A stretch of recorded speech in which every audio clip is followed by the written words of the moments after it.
अस्सलाम वालेकुम नाज़रीन, सिंध टीवी न्यूज़ के प्रोग्राम ब्यूरो टाइम सां गॾु अज़हर गुल सरकी हाज़िर आहियां। असांजो अॼोको प्रोग्राम जैकबाबाद ज़िले में भी जेके ॾोहारी सरगर्मियूं इंतहाई उरूज के पहुची चुकियूं हुयूं, ख़ासि तौर ते स्ट्रीट क्राइम, मोबाइल फुर ऐं मोटरसाइकिल जी जेका फुर वारी वारदातूं हुयूं उहे बेतहाशा फुर, रोज़ानो दर्जने मोटरसाइकिलूं फुरियूं पे वयूं, जंहिंमें बैनल सूबाई हिकिड़ो फोरन जो गुरूह इन्वॉल्व हो, जेके हितां मोटरसाइकिलूं फुर करे सिंध बलोचिस्तान जे मुख़्तलिफ़ शहरनि ॾे उहे विकिरो कयूं वेंदियूं हुयूं। उन्हनि जी हिकिड़ी वॾी गैंग उन में इन्वॉल्व हुई। उन गैंग खे समूरी सूरत हाल उन गैंग पारां जेके कार्रवायूं थींदियूं रहियूं, उन सख़्त तरीन सूरत हाल के नज़र में रखंदे, संगीन सूरत हाल के नज़र में रखंदे जैकबाबाद जे पुलिस पारां संजीदगीअ सां कदम खणण जो हिकिड़ो फ़ैसिलो कयो वियो, जेके हिकिड़ी मुस्तहकम स्ट्रेटजी तरतीब ॾिनी वई। उन खां पोइ उन ते अमल करे उन गिरोह जी पकड़ जे लाइ जेके आहिनि त उपा वरिता विया, कदम खयां विया। हिकु वॾो गिरोह गिरफ़्तार करे दर्जने मोटरसाइकिलूं हथ कयूं, हथियार हथ कया विया, रोक रक़म हथ कई वई। उहो समूरे जो समूरी सूरत हाल अॼु हिते पुलिस हेडक्वार्टर में उनखे अयां कयो पियो वञे, प्रेस जे साम्हूं ज़ाहिर कयो पियो वञे। इन हवाले सां असां SSP जैकबाबाद सां हली ॻाल्हाईंदासीं त हिन गिरोह खे पकड़ण जे लाइ उहे केतिरनि ॾींहंनि खां उहे सरगर्म हुआ। ऐं न सिर्फ़ु ही फोरन वारो गिरोह पकड़ियो वियो आहे, पर जैकबाबाद ज़िले जे मुख़्तलिफ़ इलाइक़नि में जेके रेलवे ट्रैक्स ते धमाका थी रहिया, उन मुतालिक़ बि काफ़ी सारी उन्हनि जी कार्रवाई अमल में आंदी वई आहे। उन ते बि सरगर्मीअ सां कमु थिए पियो। SSP सां ॻाल्हाईंदासीं त इहे समूरी ॾोहारी कार्रवाइनि जेके हितां जे माण्हुनि जो घर खां निकिरण जो अज़ाब करे छॾियो हो, उन ते अमल करण जे लाइ, उन ॾोहारनि खे गिरफ़्तार करण जे लाइ कहिड़ी हिकमत अमली तहत कमु कयो वियो, जंहिंसां ही वॾी कामयाबी हासिलु थी सघी। सवेर जीअं तव्हांखे असां आगाही ॾींदे इहा ॻाल्हि कई हुईसीं त SSP साहब पारां हिकिड़ी मुख़्तलिफ़ तरीक़नि सां हिकिड़ी टीम जोड़ी वई हुई। उन में हिकिड़ो तरीक़ेकार वज़ह कयो वियो हो, ॻुझे तरीक़े सां जांच रखी वई। जैकबाबाद शहर में जेके ॾोहारी कार्रवायूं थी रहियूं हुयूं, मोटरसाइकिल फुर जूं वारदातूं हुयूं या रेलवे ट्रैक्स ते धमाकनि समेत मुख़्तलिफ़ जेके थ्रेड्स हुआ, उन हवाले सां कार्रवाई करण जे लाइ टीम जोड़ी हुई। ॻुझे तरीक़े सां कार्रवायूं थींदियूं रहियूं। वॾी कार्रवाई इहा ईअं अमल में अची सघी जो दर्जने मोटरसाइकिलूं हथ अची वियूं, लखें रुपया फुर थियल ऐं विकिरो मोटरसाइकिलनि जे विकिरे मां वरितल ऐं एॾा सारा ख़तरनाक हथियार इहे समूरा हथ अची सघिया ऐं लॻभॻि को 8 खां वधीक जवाबदार गिरफ़्तार थिया। इन हवाले सां असां सां हिन वक़्तु गॾु आहिनि SSP जैकबाबाद मलक ज़फ़र इक़बाल अवान साहब जन। उन सां ॻाल्हाईंदासीं त इहो एॾी वॾी पुलिस जी कार्रवाई जी कीअं अमल में आई। अस्सलाम वालेकुम साईं। वालेकुम अस्सलाम। ज़फ़र साहब, तव्हां अॼु मीडिया खे बि आगाही ॾिनी आहे, तमामु वॾी हिकिड़ी कार्रवाई अमल में आई आहे। उन में केतिरा ई जवाबदार गिरफ़्तार थिया आहिनि, दर्जने मोटरसाइकिलूं बरामद थियूं आहिनि, लखें रुपया रोक बरामद थिया आहिनि, हथियार बरामद थिया आहिनि ऐं अलावा रेलवे ट्रैक्स ते धमाकनि में मुलवस जवाबदार गिरफ़्तार थिया आहिनि। इहा वॾी कार्रवाई केतिरनि ॾींहंनि खां तव्हां इन ते कमु करे रहिया हो ऐं कहिड़ी स्ट्रेटजी तहत इहे समूरे अमल में आयो? बिस्मिल्लाह जी, त असां हिन में अलाह साईं वॾे असां ते करम नवाज़ी कई आहे। जेको लास्ट वीक असां गुज़रियो आहे, असां हिन ते महीने ॾेढ खां वधीक हिन ते होमवर्क कयोसीं पिया ऐं हिन में टीमूं जोड़ियूं हुयूं। DSP जी सरबराही में मुंहिंजी पंहिंजी सुपरविजन हुई, उन में CI इंचार्ज हुयो। सिटी जे हवाले सां असां 15 खे फॉल कयोसीं। 15 खे गाॾियूं मोटरसाइकिलूं हाणे हींअर IG असांखे नयूं अलॉट कयूं ऐं नयूं ब्लड प्रूफ हिकिड़ी मोबाइल मिली असांखे, उहा बि 15 ॾिनी सिटी में वधीक मुंहिंजो ज़ोर हुयो त 15 फॉल थिए, ताकी थाणनि ते SHOs ॿिए पासे बिज़ी आहिनि, उहे नथा इन शइ खे करे सघनि, त जो 15 में हिकिड़ो सुठो ऑफिसर लॻायो वञे जेको हिन ते कार्रवाई करे। इन हवाले सां जेकी असांजी मोटरसाइकिलूं लास्ट 15-20 ॾींहंनि खां डिस्ट्रिक्ट जैकबाबाद त न पर सिटी जैकबाबाद जे हवाले सां असांजी मोटरसाइकिलूं डेली ते चोरी थियनि पियूं। उन लाइ असांजो अॼु खां हिकिड़ो हफ़्तो पहिरीं हिकिड़ो एनकाउंटर थियो, फुर कंदे पुलिस वारो ज़ख़्मी बि थियो। असां रेड एंड हिकिड़ो माण्हू पकड़ियोसीं इनकाउंटर करे, वरी उनजी इंटरोगेशन में 2 माण्हू नाला ॿिया ॿुधाया, उहे बि असां अरेस्ट कया। हुन खां TT पिस्टल ऐं 7 मोटरसाइकिलूं रिकवर थियूं। इहो गैंग हुयो जेको मोटरसाइकिल फुर कंदो हुयो। हाणे असांखे डेफिनेटली ॿियो गैंग लाइ परेशान थियासीं जेको गैंग असांजो चोरी जो मुलविस हुयो। उन में असांखे हिकिड़ो माण्हू मिलियो पहिरीं त हुन खां मोटरसाइकिल जे लाइ जॾहिं बि अल्लाह पाक जी मदद ईंदी आहे त पोइ इंसान खे आसानी पैदा थींदी आहे। हिकिड़ी मोटरसाइकिल चोरी हुई, मालिक परे खां निशान ॾेई त हीअ मोटरसाइकिल मुंहिंजी आहे। उहा मोटरसाइकिल चोर सूदे पकड़ीसीं। पोइ असां उन ते कमु कयोसीं त उन खां पोइ हुन बारे नाला ॿुधाया पंहिंजे गैंग जा, पंहिंजे जेकी बि हुन सां गॾु ॾोहनि में मुलविस हुया। पोइ तक़रीबन 7-8 माण्हू हुया जेके मुसलसल हुन सां मोटरसाइकिल चोरी करण में बि हुया, वरी अॻियां खपाइण में पथारी में रखण में पोइ पूरी चेन जे पूरो गैंग बस्ट कयोसीं। उन मां कुझु मोटरसाइकिलूं असांखे रिकवर, कुझु हिननि खोले बलोचिस्तान तरफ़ खपाए छॾियूं हुयूं। असां पोइ जेको आहे सो उन्हनि खे प्रेशर ॾिनोसीं, पोइ यकीनन हुनजे माइटनि खे जॾहिं माण्हू पकड़ियासीं उन्हनि खे प्रेशर ॾिनोसीं त खोले मतिलबु कीअं उहे मोटरसाइकिल के पार्ट्स ठाहिया वेंदा? पार्ट्स ठाहे, टैंकी अलॻि आहे, मुंहिंजे जेको इंजन चेचिस अलॻि करे छॾंदा आहिनि, टायर अलॻि करे छॾंदा आहिनि, पोइ इंजन कंहिंखे खपाईंदा आहिनि, टैंकी कंहिंखे खपाईंदा आहिनि। मतिलबु उहे मोटरसाइकिल जेकी हिन जी भूंग भरे वापसी नथी करे सघे या मालिक सां नथो राब्तो थिए त पोइ खोले छॾींदा आहिनि। पोइ कंहिंखे टायर ॾींदा आहिनि, कंहिंखे इंजन ॾेई छॾंदा आहिनि, कंहिंखे अॻियूं हिसो, कंहिंखे पोयूं हिसो, कंहिंखे टंकी पाणी जो सॉरी पेट्रोल वारी। त इन करे गाॾियूं खोले पोइ पाकिस्तान तरफ़ शिफ्ट कयूं। पोइ असांजो ज़ोर हुयो त असांखे रिकवरी खपे। पोइ उहे गाॾियूं खुली वियूं, रिकवर न थी सघियूं, लेकिन असांजे हिननि जे प्रेशर जे करे पोइ हिन जे मालिकनि पाण निशानदेही की जेतिरे जी हिननि खपायूं हुयूं असां रिकवरी कई आहे। उहे कैश पैसा बि आहिनि, 15-16 मोटरसाइकिलूं बि रिकवर थियूं आहिनि।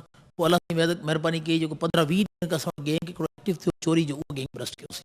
केतिरा जवाबदार ऐं कहिड़ा कहिड़ा गिरफ़्तार थिया? हिन में तक़रीबन असांजा ख़ासि तौर ते मोटरसाइकिल जे हवाले सां 5 माण्हू गिरफ़्तार थिया आहिनि, जंहिंमें अल्ताफ़ उर्फ टिल्लू लाशारी आहे, नादिर इहो लही शिकारपुर ते वेठल आहे, इमरान लाशारी इहो बि हिते जो आहे, अब्दुररहमान उर्फ ॾाॾो ऐं परवेज़ जखरानी, इहे 5 माण्हू गिरफ़्तार थिया आहिनि। अञा असां वटि हिन लिस्ट में नाला आहिनि, 3-4 माण्हू ॿिया बि आहिनि, इंशाअल्लाह जल्दी गिरफ़्तार थी वेंदा।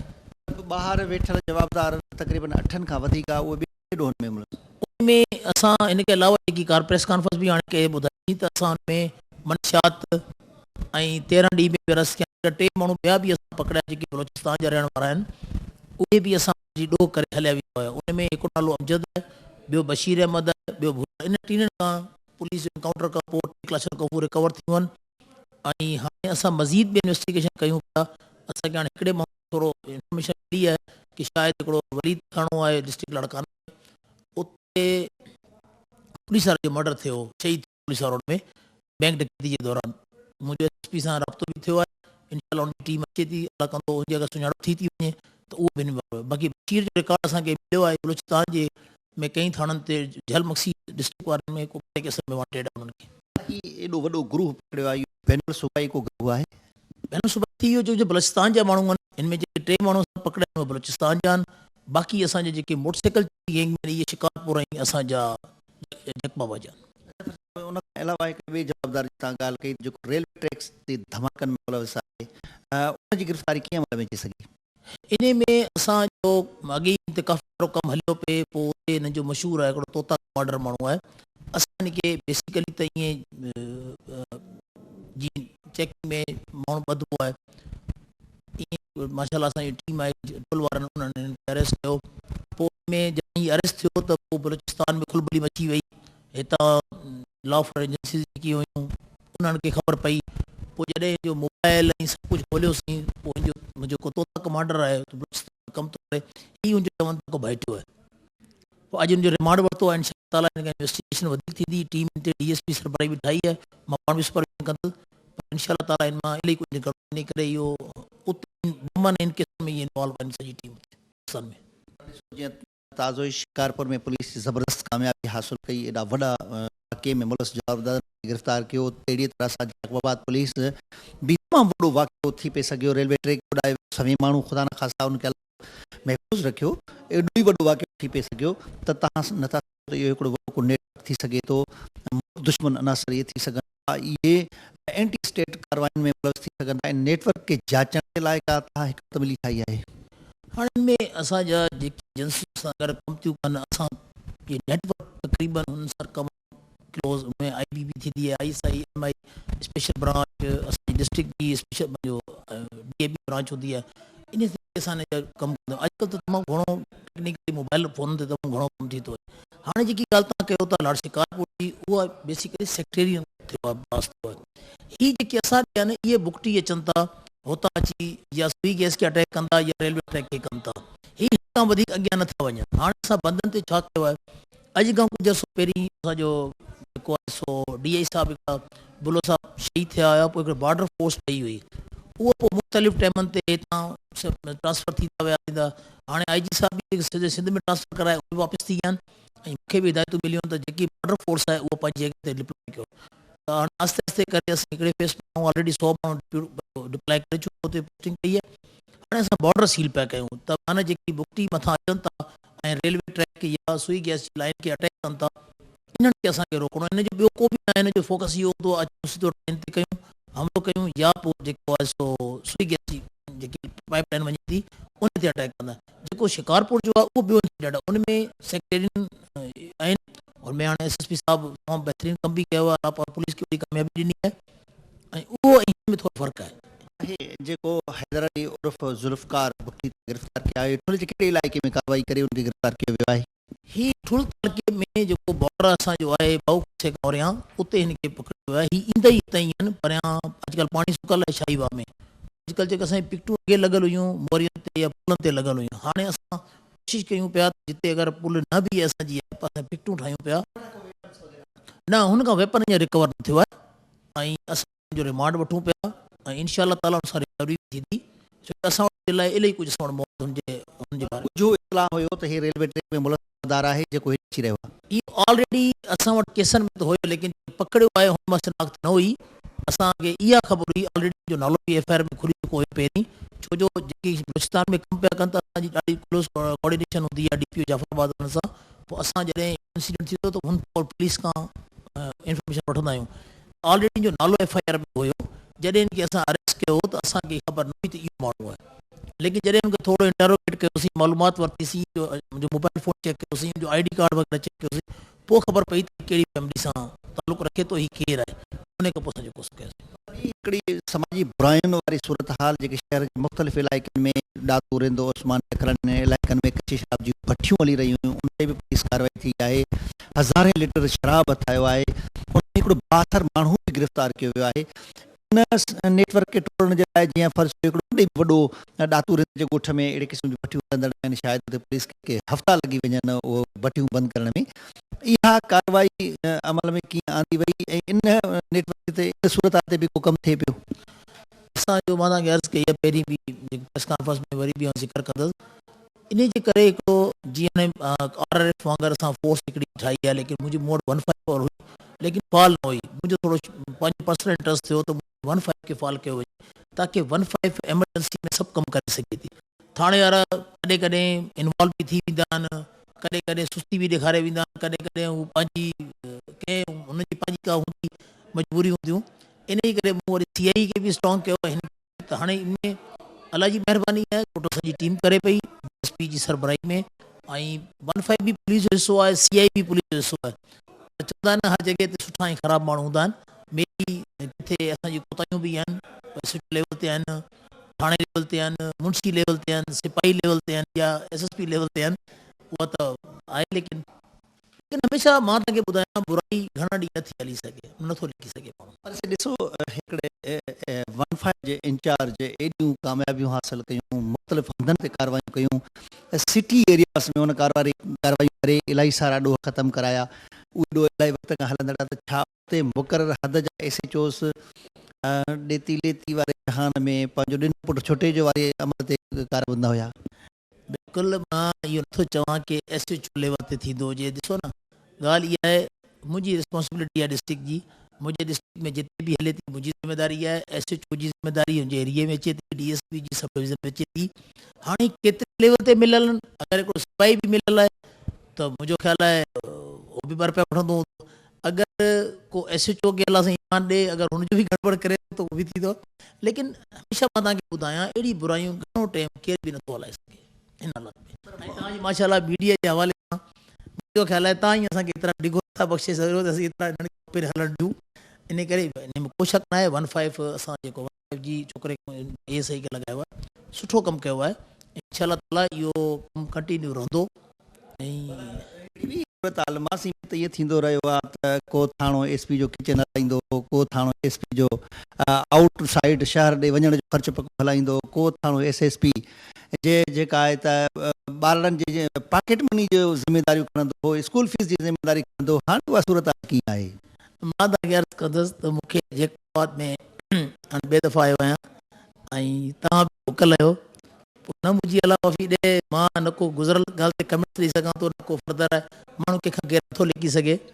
मां तव्हांजे साम्हूं आहियां, ऐं मां पंहिंजे लाइ ॻाल्हाए सघां थो। अलाह जी वॾी रहमत आहे कि अल्लाह पाक माण्हुनि खे ईमान ऐं इज़त ॾिए।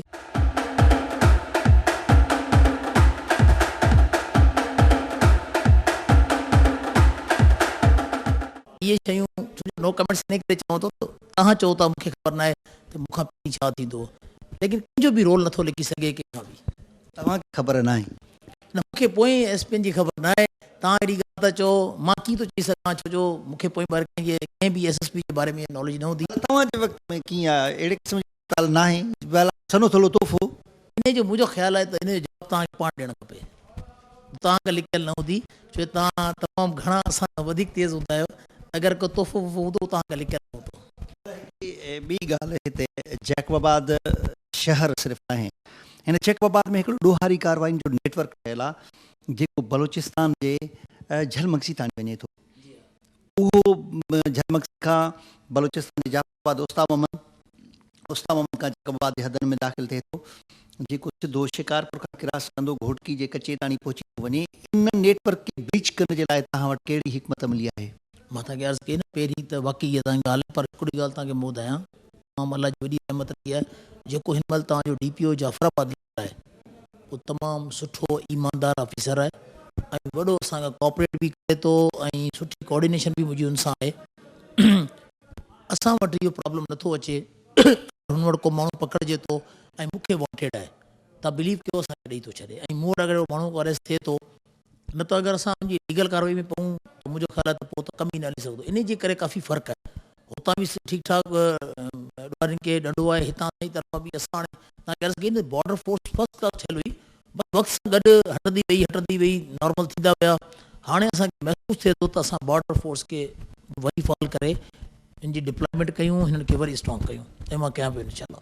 पुलिस ऑफिसर्स के ख़ासि तौर ते SP रैंक जे माण्हू खे एपेक्स या ताज़ो ई CM पारां ऐलान कयो आहे त घटि में घटि 3 महीना कंहिं ऑफिसर खे बदिली न कबो। उनखां अलावा एपेक्स केतिरो फ़ाइदेमंद साबित थींदी SSP खे खुली तरह सां कमु करण जे लाइ? एपेक्स जी को बि मसइलो कोन हूंदो आहे, अगरि माण्हू सही तरह कमु करे त हूअं ई हुनखे हटायो न वेंदो, ऐं जेको हटे थो डेफिनेटली आहे को न को इशू या को प्रॉब्लम में हटे थो, अदरवाइज़ मुंहिंजो ख़्यालु आहे गवर्नमेंट न चाहींदी त असां सही माण्हू खे चेंज कयूं या ट्रांसफ़र कयूं। साईं, हिकिड़े महीने में ख़ैरपुर मां 14 SP तब्दील थिया, माना उहे 14 ई ख़राबु हुया छा? न, इहा ॻाल्हि असीं नथा चई सघूं, इहो जवाबु मां तव्हांखे ॿुधाईंदुसि न। ख़ैरपुर जा इशू हुया, हाणे उहो हू SP ॿुधाए सघनि था आख़िर हुन जी ट्रांसफरूं छो पे थियूं, छा रीज़न हुयो, लेकिन क्राइम जो इशू आहे। अॼु ॾिसो न, उहो ई SSP आहे, उहो बि त SSP आहे न जेको वेठो आहे, जेके ट्रांसफर थिया आहिनि उहे बि SSP आहिनि। हाणे हुन महिल छा इशू हुया उहो हुन महिल जा SSP ॿुधाईंदा, लेकिन अॼु ॾिसो पुलिस अगरि कमु करे थी त तव्हां पाण ॾिसो कि माण्हू रोडनि ते निकिरी आया आहिनि, उन्हनि जे लाइ एहतजाज कनि था, यानी कि अगरि पुलिस सुठो कमु करे थी उहो बि पुलिस आहे। ऐं मां तव्हांखे अर्ज़ु कई आहे त पुलिस सभु हिकिड़ी आहे न, चाहे तव्हांजी मिसाल 15 चओ, CIA चओ, हू थी करे त पुलिस कमु थी न। SP खे बहितर नतीजा ॾियण जे लाइ मैक्सिमम केतिरो अरसो हिकिड़े ज़िले में मुक़ररु हुजणु खपे? मुंहिंजो ख़्यालु आहे कि साल हुअणु खपे घटि में घटि। बहितर नतीजा ॾींदो, बहितर नतीजा बि ॾेई सघे थो। ॾिसो न, 3 महीना त पंहिंजो अची पहिरीं पंहिंजो होमवर्क कंदो, उन खां पोइ कुझु अरसे लाइ पंहिंजो नेटवर्क ठाहींदो, पंहिंजी टीम ठाहींदो, पंहिंजे SHOs में सुठा ख़राबु हूंदा उहो रीशफलिंग कंदो, पोइ जॾहिं SHO खे 3 महीना पहिरीं पंहिंजा 3 महीना ईंदो, वरी 3 महीना SHO नओं लॻाईंदो, जॾहिं SHO पंहिंजे इलाइक़े खां वाक़िफ़ु थींदो उन खां पोइ एक्शन थींदो। ऐं SSP टोटल डिपेंड करे ई थाणनि ते थो, छो जो SSP अगरि SHO सुठो लॻाईंदो SHO कमु कंदो, जॾहिं SHO कमु कंदो त पुलिस कमु कंदी। मतिलबु तव्हांखे त हिते जैकबाबाद में सियासतदाननि खां सोड़ न कई आहे न? उहो मुंहिंजे ख़्याल तव्हांखे ख़बर आहे, अल्लाह जी महिरबानी आहे, अहिड़ी को बि मूंखे सियासतदान जी तरफ़ां को सोड़ कोन्हे, बिल्कुलु फ्री हैंड कमु थो कयां, मूं ते कंहिं बि क़िस्म जो कंहिं बि सियासी लिहाज़ सां को प्रेशर कोन्हे।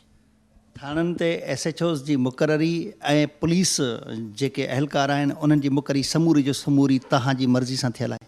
90% मुंहिंजी मर्ज़ी सां थियल आहे। 10% अगरि को चए थो त साईं इनखे लॻायो, मां उनखे पोस्ट बि करे थो छॾियां, अगरि उहो कमु नथो करे त मां उनखे हटाईंदो त कंहिंखे एतिराज़ु न थींदो आहे। बाक़ी 90% मुंहिंजी मर्ज़ी हूंदी आहे। अगरि 10% को सूबेदार आहे सिफ़ारिश कराए थो ऐं हू पंहिंजी सीट ते वेही सुठो कमु थो करे त पोइ हुनजो जेको पंहिंजो वर्क हूंदो आहे उहो हुनखे हलाईंदो आहे, सिफ़ारिश न हलाईंदी आहे। ॾिसो, हीउ इलाइक़ो हिकिड़ी ईअं सम्झो त सिंध जी हाइटरलैंड आहे। हिन इलाइक़नि जी नेचर मूजिबि पुलिस खे अञा कहिड़ी सहूलियतूं हुजनि जंहिंसां अञा वधीक नतीजा ॾेई सघजनि था, हथियारनि जे हवाले सां, इक्विपमेंट जे हवाले सां, जेका ॿी ट्रांसपोर्ट जे हवाले सां जेका बि सूरत हाल आहे अञा कीअं बहितर बणाए सघिजे थी? असां हींअर मुंहिंजे ही जेको 4 महीना गुज़रिया आहिनि में अलाह साईं महिरबानी कई आहे, आई जी साहब असांखे तमामु घणी सपोर्ट कई आहे। गाॾियूं मूंखे मिलियूं आहिनि, तक़रीबन 9-10 पुलिस जी मोबाइलूं मिलियूं आहिनि, 24 मोटरसाइकिल जेकी मूं 15 खे तव्हांखे ॿुधायां फॉल कयो आहे, त मोटरसाइकिल मूंखे मिलियूं। सॼे सिटी में जेकी बि थाणा आहिनि उन्हनि जी मोटरसाइकिल बि रिप्लेस कयूं आहिनि, प्लस में 15 जी नयूं मोटरसाइकिलूं ॾिनियूं। उन खां अलावा 2 गाॾियूं असांखे ब्लड प्रूफ मोबाइलूं मिलियूं आहिनि। हिकिड़ी ब्लड प्रूफ असां सिटी में रखी, छो सिटी में ई अगरि कोई इनकाउंटर थिए थो त हिकिड़ी गाॾी उते रखी आहे, हिकिड़ी असां वटि स्पेयर में। पुलिस में मां तव्हांखे ॿुधायां हर शइ मौजूदु आहे, सिर्फ़ु हुनजो इस्तेमालु हुअणु खपे ऐं सभु कुझु थी सघे थो। ऐं पोइ हाणे जेकी जदीद दौर आहे, जेके वेपन्स नवां अचनि था उहे पुलिस खे मिलणु खपनि। माना जेकॾहिं पुलिस वारो में हिमत ऐं हौसलो ऐं उहा ढेर हुजे त मौजूदा वसीलनि में बि घणा नतीजा ॾेई सघे थो। पुलिस वारो ट्रेंड हूंदो आहे, उहो त हूअं ई करे सघे थो। अदरवाइज़ अगरि तव्हां बि राति जो ट्रैवलिंग था कयो ऐं तव्हां वटि पाण लाइसेंस वारो पिस्टल बि आहे, तव्हांखे 4 माण्हू खे फिरी था अचनि, तव्हां में बिल आहे, त मुंहिंजो ख़्यालु आहे तव्हां बि विढ़ंदा। नाज़रीन, मलक ज़फ़र इक़बाल आवान SSP जैकबाबाद जी तव्हां ॻाल्हियूं ॿुधियूं। हुन जो चवणु आहे त SSP खे घटि में घटि 1 साल जो अरसो त ॾियो जीअं हो पंहिंजा नतीजा ॾियण जे लाइ का हिकमत मिली ठाहे सघे। उन्हनि जो चवणु आहे मौजूदा वसीलनि में बि जेकॾहिं हौसलो जवान हुजे ऐं हिम्मत मौजूदु हुजे त घणो कुझु करे सघिजे थो। सियासी मदाख़लत जे हवाले सां हुनजो चवणु आहे त काफ़ी उन्हनि खे हिते ईज़ी फील थी रहियो आहे ऐं एपेक्स या CM जे इन ऐलान सां हिकिड़े क़िस्म जी उन्हनि खे आदत त ज़रूरु मिली आहे, पर नतीजा ॾियण जे लाइ जुरत जी तमामु घणी ज़रूरत आहे। हलंदासीं हितां शहर जे वापारी अॻवाननि ॾांहुं त उहे हिन पुलिस जी कयल कार्रवाई जे हवाले सां छा था चवनि ऐं पुलिस जे मौजूदा SSP खां उहे केतिरो मुतमिन आहिनि।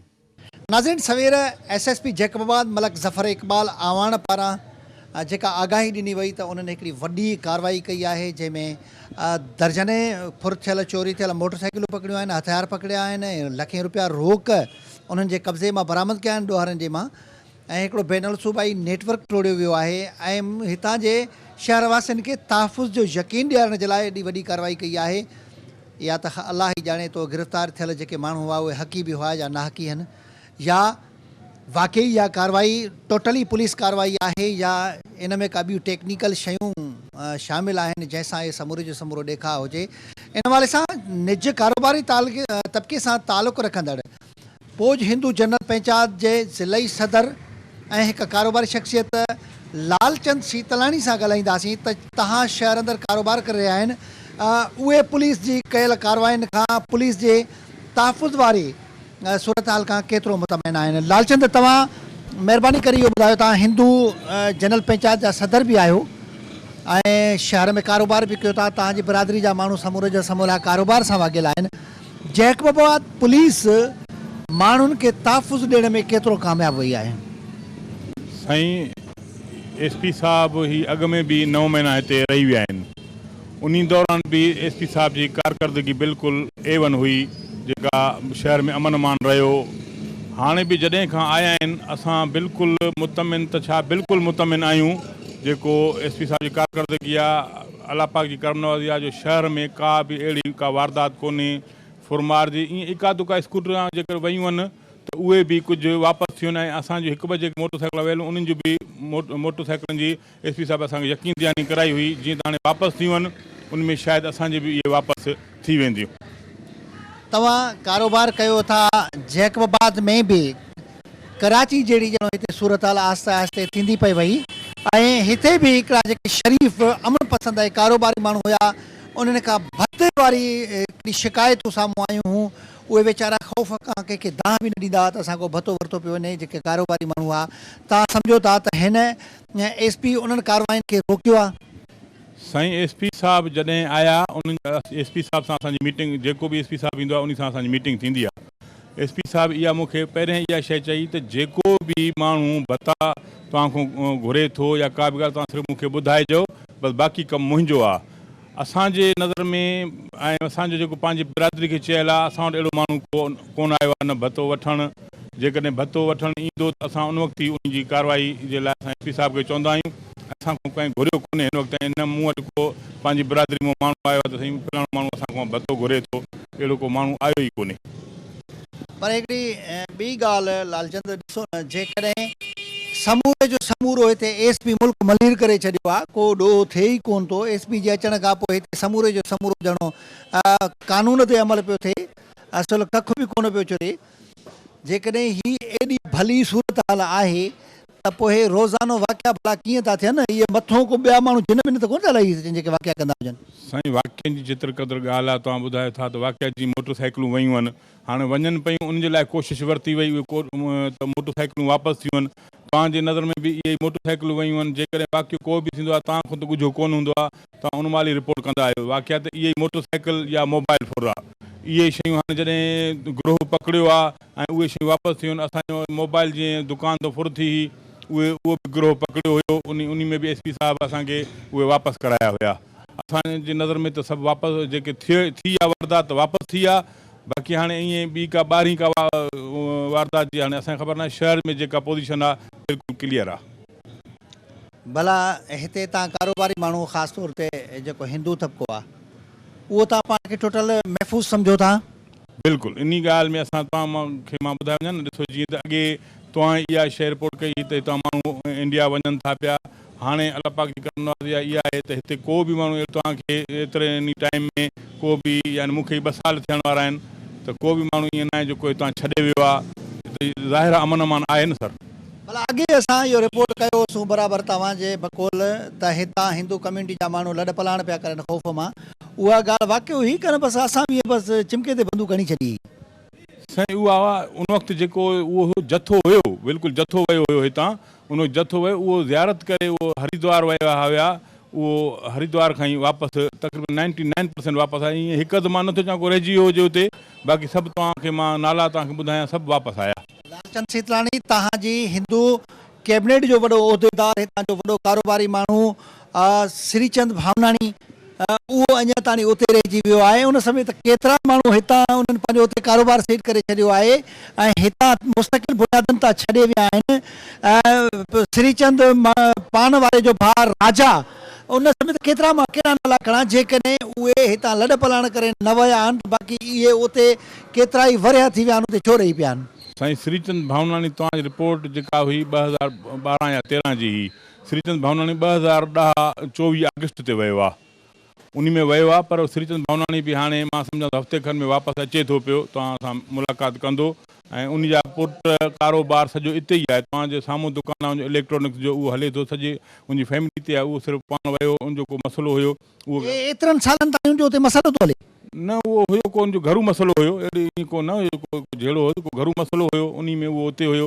हाणे उहो बि वापसि अचे थो, हफ़्ते खनि में तव्हां सां मुलाक़ात कंदो। माना तव्हां इन समूरी ॻाल्हियुनि खे रद्द कयो था त हितां कोई बि हिंदू ख़ौफ़ खां न छॾे वियो आहे? मां उहो चयुमि 1-2% त इहे माण्हू ईअं ख़ौफ़ जी जेका उन वक़्त जी पोज़ीशन हुई त बदअमनी जा उन वक़्तु हुई, उन वक़्तु थोरी घणी बदअमनी हुई। कुझु माण्हू विया त कुझु वरी वापसि आया आहिनि। जेको जथे वारो हो न, जेको थियलु हुयो त यानी 400 माण्हू 400 घर लॾी वञे थो, उहा शइ लॾण वारा उहे 400 न हुया सर, उहे ईअं विया आहिनि। तव्हांजी ॻाल्हि मां सां मुतफ़िक़ आहियां। 2-3 घर जे तव्हां श्रीचंद भावनाणी या राजा जो मिसाल ॾिनो, हाणे श्रीचंद भावनाणी त अचे थो हफ़्ते ॾेढ में वापसि अचे थो पियो।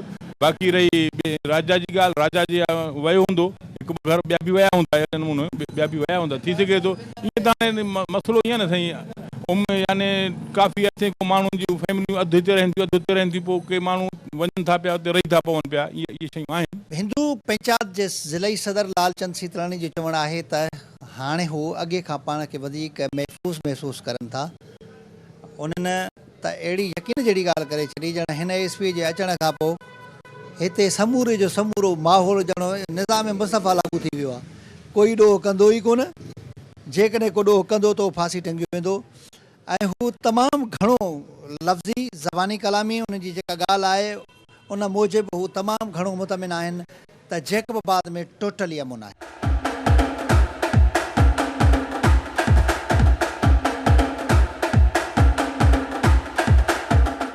नाज़रीन, जैकबाबाद शहर में अमुन अमान जी सूरत हाल कीअं आहे, उन मुतलिक़ हिकिड़ो ॿियो शहर वासी ऐं सियासी कारकुन तालुक़ नवाज़ लीग सां कारोबारी माण्हू अयाज़ अहमद बोलड़ो साहब सां गॾु आहियूं। उहे उन्हनि जी राय मालूम कंदासीं त उहो इन हवाले सां पंहिंजी कहिड़ी राय ॾियनि था।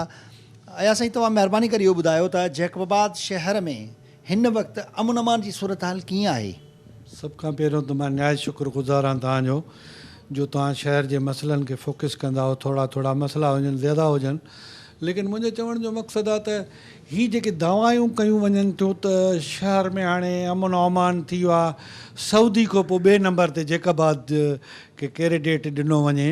जेके हिन टाइम लाॻापियल माण्हू जेके चेयर ते वेठा आहिनि, जीअं असांजो SP साहबु आहे, DSP साहब आहिनि, SHO साहब आहिनि, मां अॼु उन्हनि खे तव्हां वारे चैनल ते दावा सां अॼु मां इहो ज़रूरु चवंदुसि, मूंसां टीम में निकिरनि, शहर में कहिड़ा कहिड़ा जायूं आहिनि शहर जूं जिते जुआ जा अॾा थियनि था, जेके असांजी नई नसल तबाह थी थिए, जंहिंमें असां में बेरोज़गारी वधि मां वधि छाइजी वई आहे, माण्हुनि जा घर तबाह थी विया आहिनि, माण्हू तमामु तकलीफ़ुनि में आया आहिनि। वधि में वधि असांजो नुक़सानु हिकु, ऐं ॿिए नंबर ते मूंखे इहो ॿुधाइनि त कहिड़े मोले में जिते शराब वापरिजे नथो, विकिरो नथो थिए।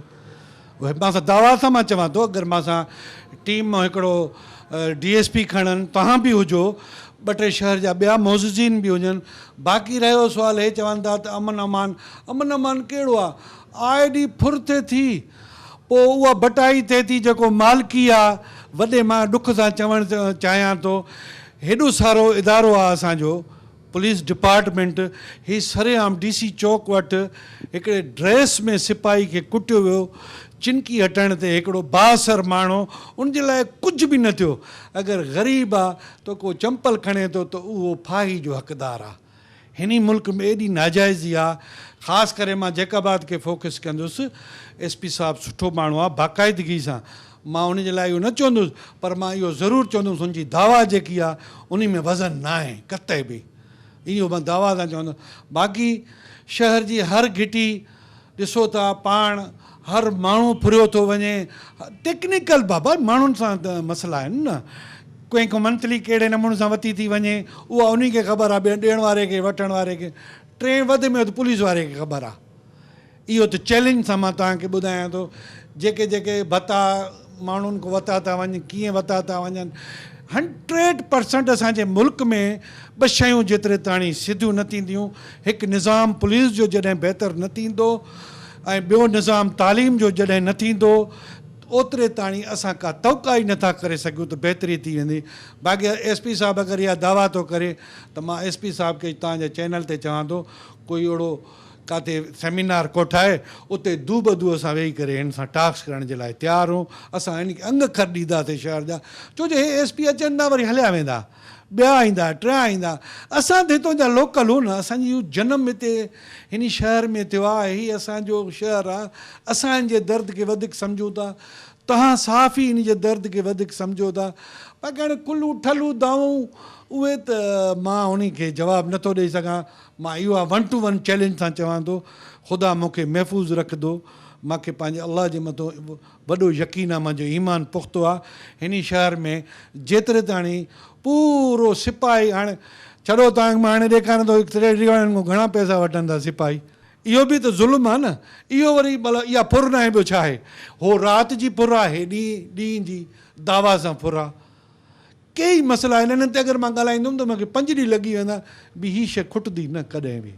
नाज़रीन, जैकबाबाद शहर तोड़ी ज़िले अंदरि अमन अमान जी सूरत हाल केतिरी बहितर आहे, या SSP जैकबाबाद जो कयल दावाऊं केतिरियूं हक़ीक़त ते बदल आहिनि, इन हवाले सां असां हिन वक़्तु मौजूदु आहियूं शहरी इताद जे जनरल सेक्रेटरी ऐं PA में अॻवान डॉक्टर AG अंसारी साहब वटि। उन्हनि सां ॻाल्हाईंदे मालूम कंदासीं त उहे जैकबाबाद पुलिस जे खयल क़दमनि खां केतिरो मुतमिन आहिनि, ऐं शहर अंदरि तोड़ी ज़िले अंदरि अमन अमान जी सूरत हाल केतिरी बहितर थी सघी आहे अॻे जी भेट में। डॉक्टर साहब, तव्हां महिरबानी करे इहो ॿुधायो त SSP जैकबाबाद पारां मुख़्तलिफ़ हवालनि सां हिकिड़ियूं दावाऊं कयूं पियूं वञे त उन्हनि शहर जी अमन अमान वारी सूरत बहितर बणाई आहे, केतिरा ई ॾोहारी गिरफ़्तार कया आहिनि, ऐं केतिरो ई असुलो बरामद करायो आहे, ऐं अॻे जी भेट में हाणे अमन अमान जी सूरत उन्हनि जी दावा आहे त बहितर आहे। तव्हां शहरी इताद जा उहिदेदार आहियो, जनरल सेक्रेटरी आहियो, PA में अॻवान बि आहियो, मज़हबी अॻवान बि आहियो, तव्हां असांखे ॿुधायो त उन जूं कयल दवाऊं केतिरी हक़ीक़त ते बदल आहिनि, या उन्हनि जी सिर्फ़ु उहे ख़ाली खोखलियूं दवाऊं ई आहिनि? असां सम्झूं था त जैकबाबाद ज़िले में हिन वक़्तु ख़ासि करे किडनैपिंग जा जेके वाक़िया आहिनि उहे न हुजण जे बराबरि आहिनि। इहा हितां जी पुलिस इंतज़ामिया जी वॾी कामयाबी आहे, मां सम्झां थो पियो। छाकाणि त को दौर अहिड़ो न हूंदो आहे जैकबाद ज़िले में जो किडनैपिंग को न को माण्हू थियल हुजे। बाक़ी इहा ॻाल्हि आहे त उमूमी तौर ते स्ट्रीट क्राइम जैकाबाद में तमामु वधियो आहे। ख़ासि करे दुकाननि तां फुरां थियनि थियूं पियूं। उन खां अलावा मोटरसाइकिल स्नैचिंग थिए थी पई, मोबाइल स्नैचिंग थिए थी पई। अहिड़े क़िस्म जा इहे क्राइम जैकाबाद में उरूज ते आहिनि। पर असां सम्झूं था जैकाबाद शहर में हाणे ताज़ो जेको SP क़दम खयो आहे 15 ते जेको इंचार्ज कयो आहे तरीन साहब, मुंहिंजे ख़्याल में उन तमामु सुठो क़दम खयो आहे, ख़ासि करे समाजी बुराइनि जे ख़िलाफ़ु। छाकाणि त माण्हू राति जो टाइम ख़ासि करे होटलनि ते वेही या ॿियूं समाजी बुराइयूं करे क्राइम कनि था पिया। जॾहिं उन्हनि जी मुआशी सूरत हाल ख़राबु थिए थी त पोइ क्राइम जो रेट वधे थो पियो। मां सम्झां थो त हिन वक़्त में जेको SP इन खे 15 वारे खे मुक़ररु कयो आहे इंचार्ज, उन जो पूरे शहर में ख़ासि करे समाजी बुराइनि जे ख़िलाफ़ जो क़दम आहे उहो तमामु बहितरु साराह जोॻो आहे। माना जेके थाणनि ते मुक़ररु SHOs आहिनि उहे ओतिरो नतीजा नथा ॾियनि जेतिरो 15 जो हिकिड़ो अमलदार नतीजा ॾिए थो। बिल्कुलु इहा ॻाल्हि सही आहे त 15 वारो हिन वक़्तु फ़िलहालु शुरूआत तमामु सुठो क़दम खणे थो, जे थाणनि जो रेस्पॉन्स एतिरो न आहे। बाक़ी असां चऊं था त अलाह करे मुस्तक़िल तौर ते अहिड़े क़दम खणनि। असां सम्झूं था त 15 जे क़दम खां पोइ थाणनि वारा बि जाॻिया आहिनि, थाणनि वारा बि समाजी बुराइनि जे ख़िलाफ़ु उथी पिया आहिनि। असां सम्झूं था जेकॾहिं मुस्तक़िल तौर ते अहिड़े क़िस्म जो क़दम रहियो त शहरी सुकून जो साहु खणी सघनि था पिया। डॉक्टर साहब ॾिसो, असांजे जैकबाबाद शहर जी जेका रेलवे स्टेशन आहे उते बीठल रेलवे ट्रेन जे बोगीज़ खे बाहियूं ॾिनी वियूं आहिनि। केतिरा ई भेरा सखर एक्सप्रेस जी बोगियुनि खे बाहि ॾिनी वई आहे। रेलवे ट्रैक्स ते धमाका थिया आहिनि। हाणे SSP इहा दावा बि कई आहे त उन्हनि हिकिड़ो जवाबदार गिरफ़्तार कयो आहे जंहिंजो नालो उन्हनि पारां हैदर अली उर्फ़ ज़ुल्फ़कार ॿुधायो पियो वञे बुगटी, उनखे गिरफ़्तार कयो अथऊं। तव्हां सम्झो था त रेलवे ट्रैक्स ते धमाका वाकई एॾो माण्हू अची बलूचिस्तान साइड खां अची करे अहिड़े क़िस्म जूं कार्रवायूं करे हलिया था वञनि जा पुलिस बसि ॿकर ॿुसाट में कंहिंखे वठी उनजे खाते में इहो गुनाह विझी छॾियो। रेलवे ट्रैक ते जा जेके धमाका थियनि था या बोगियुनि खे बाहियूं ॾिनी वञनि थियूं, मां सम्झां थो इहो तमामु वॾो क्राइम आहे। इहो कंहिं आम माण्हू जो कोन्हे, इन में तमामु वॾा हथ आहिनि। आम माण्हू त गिरफ़्तार कया वञनि था पिया, पर मां सम्झां थो पियो त इन्हनि जे पोयां तमामु वॾा हथ आहिनि। उन्हनि ॻुझल हथनि खे जेकॾहिं हथु कयो वञे, पकड़ियो वञे त मुंहिंजे ख़्याल में त मुस्तक़िल तौर ते तॾहिं इहो मसइलो हल थी सघे थो, न त बाक़ी आम माण्हू खे गिरफ़्तार करण सां मुंहिंजे ख़्याल में इहो मुस्तक़िल मसइलो हल न थींदो। अच्छा, भला हाणे ताज़ो हिकिड़ी पुलिस बि कार्रवाई कंदे हिकिड़े शराब जी भठियुनि ते कार्रवाई कई। उतां हज़ारें लीटर शराब, कचो शराब बरामद कयो। 62 माण्हू बि हिकिड़ो उतां गिरफ़्तार थियो। तव्हां सम्झो था त अहिड़े क़िस्म जी जेके भठियूं शहर जे मुख़्तलिफ़ इलाइक़नि में हलंदड़ आहिनि उन्हनि ते कार्रवाई न थियणु इहे शक पैदा नथो करे त हीअ सिर्फ़ु हिकिड़ी भठीअ ते वञी कार्रवाई कई वई ऐं बाक़ी भठियूं ख़बर हुजण जे बावजूदि उन्हनि खां कन लाटार उन में शक पैदा नथा थियनि त पुलिस पसंदि नापसंदि जे बुनियाद ते बि कई कार्रवायूं करे थी। असां ईअं सम्झूं था त मुस्तक़िल तौर ते तमामु जेके बि समाजी बुराइयूं उन्हनि खे ख़तमु करण जे लाइ मुस्तक़िल तौर ते क़दम खया वञनि, बाक़ाइदे समूननि जे ख़िलाफ़ु एक्शन कयो वञे त तॾहिं असां वटि हिते जेको आहे जेको छोटा नंढा नंढा क्राइम आहिनि, नंढा माण्हू कनि था पिया या नवां पैदा थियनि था, उहो मुंहिंजे ख़्याल में हमेशह लाइ ख़तमु थी सघे थो। डॉक्टर साहब ॾिसो, न सिर्फ़ु जैकबाबाद में पर असांजो नेबरिंग डिस्ट्रिक्ट आहे शिकारपुर, उते तमामु वॾा हिकिड़ा सानिया थिया। हाजन शाह जी माड़ी ते सानियो थियो, डॉक्टर इब्राहिम ते हमिलो थियो, डॉक्टर ख़ालिद महमूद साहब जन खे उते शहीद कयो वियो। इन समेत शिकारपुर जी बि इमाम बारगाह में हिकिड़ो वॾो वाक़ियो थियो। इहे समूरे जो समूरो तव्हां सम्झो था त हितां जे धुरियुनि में हिकिड़ी वेढ़ कराइण जो साज़िश न आहे या इन में जेके मुलविस माण्हू आहिनि उन्हनि खे छा मुस्लमान सॾे सघिजे थो? मां सम्झां थो त जेके बि माण्हू वॾा जेके क्राइम आहिनि, बम्बार्डमेंट कनि था पिया या ख़ुदकश हमला कनि था या शिकारपुर में जेके इमाम बारगाह ते हमिलो थियो आहे, इहे मां सम्झ तमामु हाई प्रोफाइल केस आहिनि। इन जे मथां एॾा त असां हिनखे चवां अंदरूनी तौर ते हथ आहिनि। जेकॾहिं उन्हनि खे ज़ाहिर कयो वञे त मुंहिंजे ख़्याल में हिते तमामु वॾियूं कुवतूं ज़ाहिर थींदियूं। बुनियादी ॻाल्हि इहा त माइंड सेट चेंज करण जी ज़रूरत आहे। जीअं मां तव्हांखे ॿुधायां त फ़िरके वारे जेकॾहिं फ़िरके वारे जे ख़िलाफ़ु कानून ठाहे करे फ़िरके वारे ते फलाईंदड़ माण्हुनि खे अरेस्ट कयो वञे, उन्हनि खे क़दम खया वञे त मुंहिंजे ख़्याल में इहो माइंड सेट चेंज थी सघे थो। माइंड सेट चेंज थींदो त सभु कुझु मुंहिंजे ख़्याल में इहे मसइला ख़तमु थी सघनि था पिया। माना इंतिहा पसंदी जेका आहे उहा तमामु घणी जेका आहे त ॾुखियाईनि खे ऐं तमामु घणे वाक़िअनि खे जनमु ॾिए थी। इन में कोई शक न आहे, बिल्कुलु इंतिहा पसंदी आहे, दहशतगर्दी आहे जेका। मां ईअं सम्झां थो त जेकॾहिं फ़िरके वारे त ख़तमु कई वञे त हिन वक़्तु जेके इहे हीनियस क्राइम्स आहिनि इन्हनि ते कंट्रोल काफ़ी हद ताईं थी सघे थो। शिकारपुर में भी कुछ ॾोहारी पुलिस जी दावा है त पकड़िया आहिनि उन्हनि ऐं कुझु ते उन्हनि जो चवणु आहे त कमु हले पियो।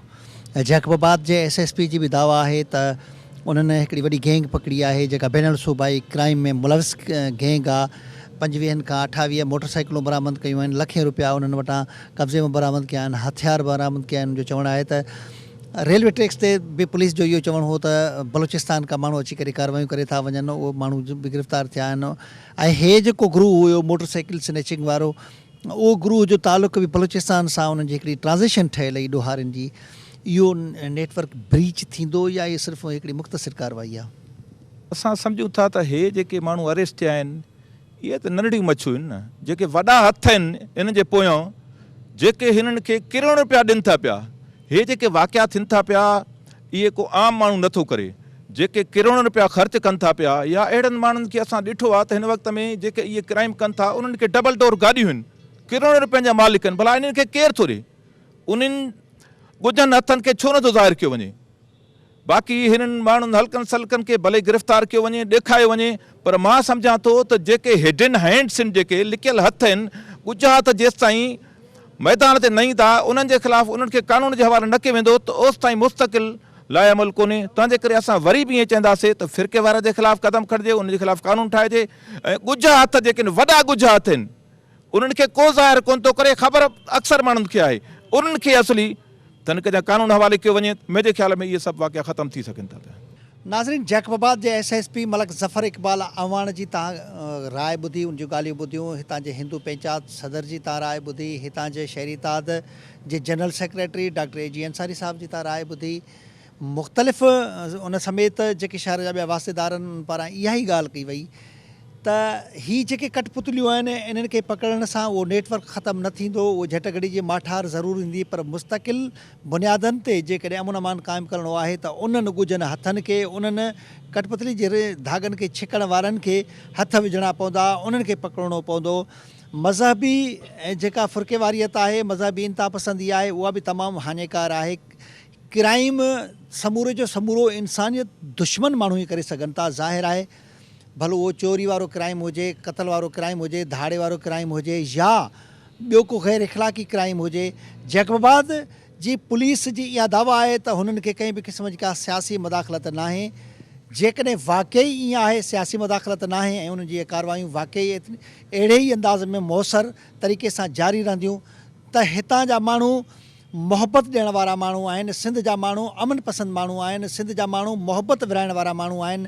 सिंध सदाईं जेका आहे अमन जो राग हला पियो आहे, अमन आछियो आहे, अमन क़ाइमु कयो आहे, अमन जी ॻाल्हि कई आहे, मोहबत ऐं भाईचारे जी ॻाल्हि कई आहे। जीअं चयो वेंदो आहे त सिंध सूफ़ियुनि जी धरती आहे। सूफ़ियत त पैगाम ई अमन जो आहे, मोहबत जो आहे। ऐं हितां जा सूफ़ी सोच वारा अमन पसंदि माण्हू उन्हनि ऑफिसरनि खे बि एॾी इज़त ॾियणु ॼाणनि था। तव्हां ॾिसो त सिंध वासियुनि बिल्कुलु इन ॻाल्हि खे रद्द करे छॾियो त हीउ माण्हू KPK जो आहे, हीउ माण्हू बलूचिस्तान जो आहे, या हीउ माण्हू पंजाब जो आहे, या हीउ माण्हू सिंध जो आहे। ऑफिसर किथां जो बि आहे, जेकॾहिं हुननि जे लाइ अमन क़ाइमु करण जे लाइ असराइतो थी सघे थो त मसूद बंगश खे बि ख़ैरपुर वासियुनि कुलनि ते खणी उन्हनि झुमरियूं हयूं ऐं उन्हनि ते गुलनि जी वर्खा कई। जेकॾहिं हितां जे SSP मलक ज़फ़र इक़बाल अवान हितां शहर वासियुनि खे, ज़िले वासियुनि खे अमन ईअं क़ाइमु करे ॾेखारियो, ॾोहारनि खे नाकेले विझी छॾी, त पोइ हितां जा माण्हू ख़ैरपुर जे अवाम खां वधीक उनखे मोहबत ॾेई सघनि था, मसूद बंगश खां वधीक उनखे इज़त ॾेई सघनि था। छो जो जैकबाबाद, जान जैकबाबाद जो ही शहर हमेशह उन वक़्त में जॾहिं जान जैकब इन शहर खे जोड़ियो हो, ख़ानगढ़ खां जैकबाबाद थियो हो, अपर सिंध फ्रंटियर खां जैकबाबाद थियो हो, त उन वक़्तु ओरे परे जा समूरा कारोबारी माण्हू लड़ी मिड़ी जुड़ी अची हिन शहर में वेठा, सिर्फ़ु इन करे वेठा त हिते अमन क़ाइमु हो। हिते अमन क़ाइमु कंहिं करायो हो? उन वक़्त जे अमलदारनि अमन क़ाइमु करायो हो। हिते अमन जो पखी उन महिल मौजूदु हुयो। वरी जेकॾहिं उहो अमन जो पखी हुतां उॾार करे वियो त उन जा ज़िमेदार बि हितां जी मुक़ररु इंतिज़ामिया ई हुजे थी। करप्शन के बुझो ॾियण जे लाइ न सिर्फ़ु पुलिस इंतिज़ामिया खे पर सिविल इंतिज़ामिया जे हेठि खे बि इन तरफ़ तवजो ॾियणी पवंदी। बांह ॿेली थियणो पवंदो हिक ॿिए सां सिविल इंतिज़ामिया जे हेठि खे ऐं पुलिस इंतिज़ामिया जे हेठि खे ऐं नेबरिंग डिस्ट्रिक्ट जा जेके इंतिज़ामियाऊं आहिनि उन्हनि सां उनजी कोऑर्डिनेशन बहितर करण जे लाइ उनखे तालुकात बहितर करणा पवंदा त जीअं ॾोहारनि जे नेटवर्क खे टोड़े करे सिंध वासियुनि खे हिन शहर वासियुनि खे अमुन क़ाइमु करे ॾिजे। ईंदड़ प्रोग्राम ताईं पंहिंजे मेज़बान अज़हर गुल सरकी खे ॾींदा इजाज़त। अल्लाह हाफ़िज़।